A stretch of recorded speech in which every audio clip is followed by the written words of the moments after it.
जहां एक तरफ सभी लोग भारत की आजादी का 75वां साल मनाने वाले थे, ठीक उससे एक दिन पहले 14 अगस्त 2022 को इंडिया ने अपनी इकोनॉमी में एक ग्रेटेस्ट लॉस फेस किया। ये लॉस पैसों का नहीं बल्कि एक ऐसे इंसान का था जो इंडिया की ग्रोथ में बिलीव करता था। जी हाँ, मैं बात कर रहा हूँ श्री राकेश झुनझुनवाला जी की, जिन्होंने 62 साल की उम्र में मुंबई के ब्रीच कैंडी हॉस्पिटल में अपनी आखिरी सांस ली। इस लॉस ने इंडिया के लगभग हर एक इन्वेस्टर, चाहे वो छोटा हो या फिर बड़ा, हम सभी को मेंटली डिस्टर्ब कर दिया। राकेश सर को एक एस इन्वेस्टर, बिग बुल और इंडियंस वॉरेन बफेट जैसे नामों से भी बुलाया जाता था। पिछले 3 डेकेड से स्टॉक मार्केट की ग्रोथ या कह ले कि इंडिया की ग्रोथ में इनका सबसे बड़ा हाथ है। राकेश सर स्टॉक मार्केट में ऐसे मैग्नेट थे जिनकी एक न्यूज से पूरे स्टॉक मार्केट में उथल पुथल मच जाती थी। टाइम्स नाउ के एक रिपोर्टर बताते हैं कि जैसे ही लोगों को पता चलता था कि राकेश सर ये स्टॉक खरीदने वाले हैं, तो सभी लोग उन स्टॉक्स को खरीदने लग जाते थे और स्टॉक्स प्राइस ऊपर चला जाता था। और अगर कोई स्टॉक्स बेचने की न्यूज आई तो उस स्टॉक को क्रैश होने में भी देर नहीं लगती थी। एक एज इन्वेस्टर होने के साथ साथ Rakesh sir movie producer, philanthropist और एक चार्टर्ड अकाउंटेंट भी थे।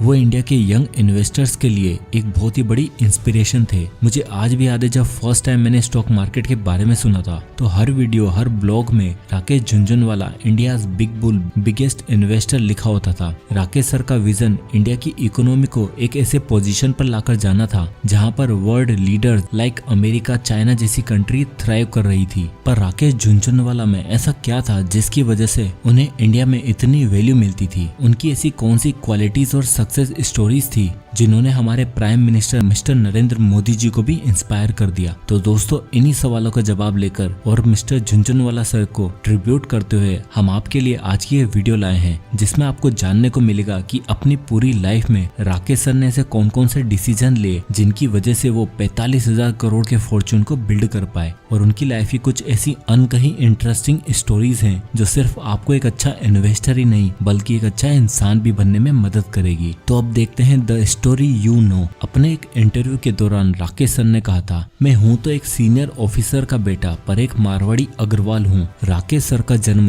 5 जुलाई 1960 को एक मारवाड़ी फैमिली में हुआ था। राकेश के पिता टाटा या अंबानी जितने तो अमीर नहीं थे बल्कि IRS यानी इंडियन रेवेन्यू सर्विस में एक ऑफिसर थे। कहने को तो उनके पिता एक गवर्नमेंट सर्वेंट थे, पर उन्हें स्टॉक मार्केट में बहुत इंटरेस्ट था। वो हर शाम जब भी अपने दोस्तों के साथ बैठते तब उनसे अलग अलग स्टॉक्स के बारे में बातें करते। किसी स्टॉक्स की क्या प्रेडिक्शन होनी चाहिए या कल कौन सा स्टॉक्स ऊपर जाएगा या नीचे, ये सब डिस्कस करते। पर उनकी ये सारी बातें पर्दे के पीछे छुपे 9 साल के राकेश भी सुनते रहते थे और उनका धीरे धीरे स्टॉक मार्केट में इंटरेस्ट बढ़ने लग गया। उस टाइम पर इंटरनेट नहीं होता था कि एक क्लिक किया और किसी भी स्टॉक्स की सारी इन्फॉर्मेशन हाजिर। उस टाइम पर स्टॉक्स की न्यूज़पेपर में आती थी और राकेश को न्यूज़पेपर पढ़ने का बहुत शौक चढ़ा। उनके इसी शौक को देखकर उनके पिताजी ने एक दिन उनसे कहा, इन सभी स्टॉक्स के कल के दाम प्रेडिक्ट करके बताओ। अब उनकी वो प्रेडिक्शन सही थी या फिर नहीं, पर ऐसा करने से उनका स्टॉक मार्केट की तरफ इंटरेस्ट बढ़ता चला गया। उन्होंने इससे शेयर्स की न्यूज और उनके फंडामेंटल्स पढ़ना शुरू कर दिया और एक दिन उन्होंने अपने पिता से कहा कि मुझे स्टॉक मार्केट में अपना करियर बनाना है।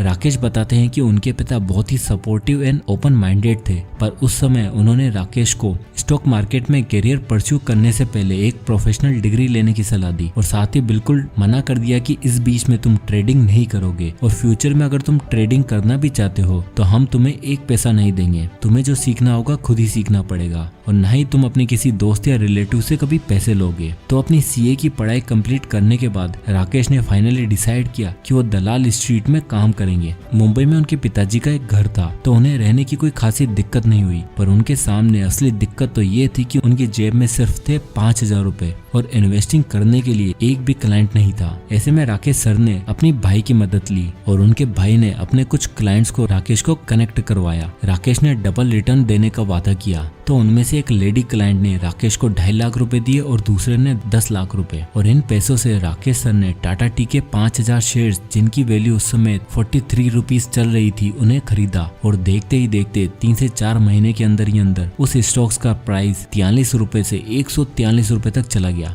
और उन्होंने अपने क्लाइंट को दुगना नहीं बल्कि 3 गुना रिटर्न अर्न करके दिया और यहीं से उनके इन्वेस्टिंग करियर को तगड़ा किक स्टार्ट मिला और अपने 5,000 रुपए देखते ही देखते उन्होंने 45,000 करोड़ रुपए यानी $5.5 बिलियन बना लिए। राकेश झुनझुनवाला सर का एक बहुत ही फेमस कोट है, रिस्क लेने से कभी मत डरो, पर रिस्क उतना ही लो कि अगला रिस्क लेने की जगह बची रहे। और अपने इसी प्रिंसिपल पे चलकर उन्होंने सालों साल कई कैलकुलेटेड रिस्क लिए और अब मैं आपको उन्हीं रिस्क के बारे में बताने वाला हूँ जिनके पीछे की स्टोरी शायद आपने कभी सुनी भी नहीं होगी। The story you don't know. पहली, 1989 का नेशनल बजट अनाउंसमेंट। 1989 में वीपी सिंह की गवर्नमेंट को एक एनुअल बजट पेश करना था। उस साल मार्केट काफी मंदी में था और वीपी के डिसीजन को मार्केट के बड़े बड़े दिग्गजों ने बेकार और यूजलेस बताया था और ये अफवाह फैल गई थी कि ये बजट बिजनेस और इन्वेस्टर्स के अगेंस्ट आने वाला है। सभी लोगों ने तेजी से स्टॉक मार्केट में अपना पैसा निकालना शुरू कर दिया। मार्केट को और लॉस होने लग गया, लेकिन राकेश ने वीपी सिंह के डिसीजन को क्लोजली मॉनिटर करा और इसी समय का एक किस्सा उन्होंने एक इंटरव्यू में भी शेयर किया कि उन दिनों उनकी पत्नी रेखा झुनझुनवाला, जिन्होंने आज तक किसी चीज की डिमांड नहीं रखी थी, उन्होंने अपना पर्सनल रूम में एसी लगवाने को कहा। राकेश बताते हैं कि बजट का दिन था, मेरे पास कुछ 3 करोड़ रुपए थे। मैंने अपनी वाइफ को कहा कि बस 2 दिन और इंतजार कर लो और ऐसा कहकर बजट आने से पहले उन्होंने ये सारा पैसा मार्केट में लगा दिया और जैसे ही बजट आया तो लोगों ने देखा कि ये बजट तो बिजनेस और इन्वेस्टर के फेवर में ही है और सभी ने फिर से इन्वेस्ट करना शुरू कर दिया। और जैसे जैसे बजट आता गया उनके वो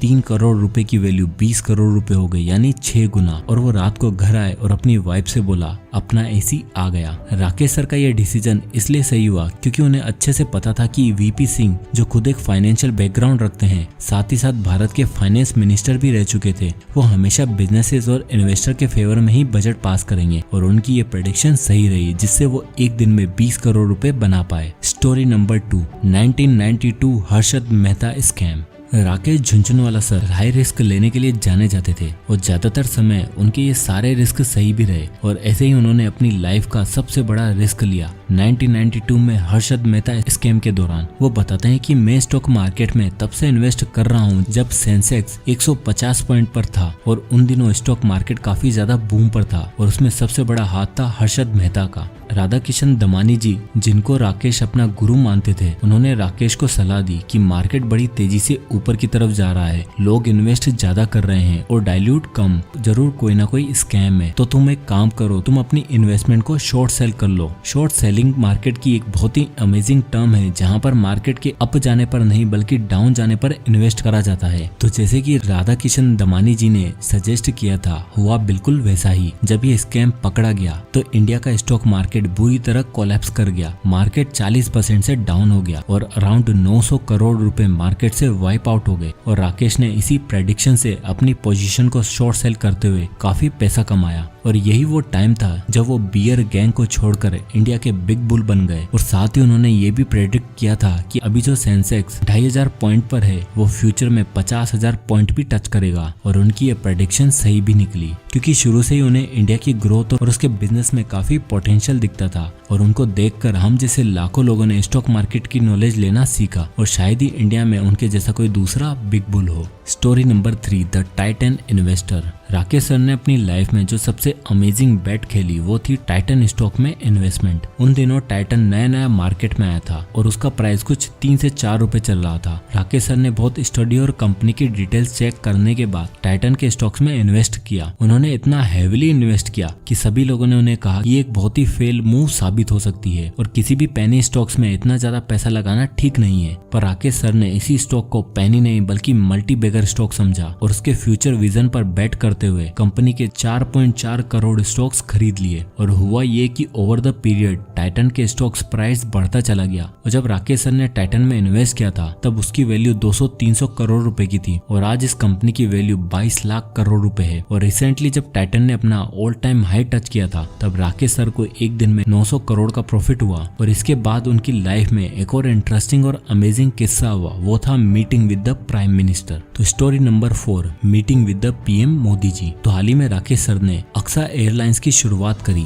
और एविएशन सेक्टर में कदम रखा और अपने ड्रीम्स की लिस्ट को अचीव करने के लिए एक और स्टेप लिया। अक्सा एयरलाइंस को हाल ही में अक्टूबर में इंडियन गवर्नमेंट ने मंजूरी दी। उससे कुछ दिन पहले ही राकेश सर अपनी वाइफ रेखा झुनझुनवाला के साथ पीएम मोदी जी से मिले। मोदी जी से उस मीटिंग के दौरान राकेश राकेश सर ने इंडियन स्टॉक मार्केट और फाइनेंस के बारे में काफी चर्चा की। पीएम से इस मीटिंग के दौरान राकेश सर ने एक बात कही, इंडिया का टाइम आ गया है, यानी इंडिया को $5 ट्रिलियन की इकोनॉमी बनाने का टाइम आ चुका है। अब हम देखेंगे राकेश झुनझुनवाला सर के कुछ इन्वेस्टिंग के लेसन। तो आता है lesson number 1, analyse the company thoroughly. Rakesh sir कहते हैं कि आपको कंपनी को थोरोली एनालाइज करना होता है, वो भी इन डेप्थ, यानी सिर्फ कंपनी के स्टॉक्स नहीं बल्कि उसके मैनेजमेंट और ओनर्स को देखकर डिसीजन लेना चाहिए। Lesson number 2, the market is supreme. Rakesh sir का कहना है मार्केट में हो रहे अप एंड डाउन्स के लिए आप जिम्मेदार हो, मार्केट नहीं। मार्केट सबसे सुप्रीम है। मार्केट कभी गलत या सही नहीं होती, गलत या सही होते हैं तो वो है आपके डिसीजन।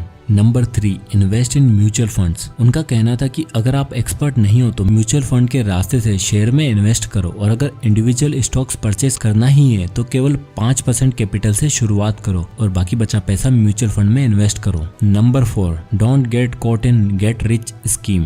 राकेश सर कहते थे कि 6 महीने में पैसा डबल या 4 गुना होने की उम्मीद कभी मत करो, और जो लोग आपको ऐसी सलाह देते हैं उनकी बातों में कभी मत आओ। तो अपने इन्वेस्टिंग और ट्रेडिंग के गेम से तो राकेश सर जाने ही जाते थे, बल्कि वो इन सबसे कहीं ज्यादा एक ट्रू पैट्रियट भी थे। उन्होंने कई चैरिटेबल इंस्टीट्यूशन में भी हेल्प किया जो poor section of the society के डेवलपमेंट के लिए काम करते थे, और वॉरेन बफेट की तरह ही वो भी अपनी वेल्थ में से कुछ हिस्सा चैरिटी में देने में बिलीव करते थे, और उनको ये सब उनके पिता ने सिखाया था। साथ ही वो बहुत से लोगों को भी ऐसा करने के लिए इंस्पायर करते थे। राकेश सर को इन्वेस्टिंग के साथ साथ आर्ट, कल्चर और म्यूजिक का भी बहुत शौक था। हाल ही में उनकी व्हीलचेयर पर डांस करते हुए इसी बात का सबूत देती है कि वो एक हम्बल, सुपर इंटेलिजेंट और एक लविंग पर्सनालिटी थे जो इंडिया को एक अलग लेवल पर लेकर जा सकते थे। और इंडियन इन्वेस्टिंग के फ्यूचर में अब शायद ही ऐसा जेम हमें देखने को मिलेगा। तो एट द एंड में इतना ही कहूंगा, wherever he is at a better place. और हम सभी का फर्ज बनता है कि उनके रूल्स और प्रिंसिपल को फॉलो करके इंडिया को सच में एक ड्रीम कंट्री बनाना। जय हिंद।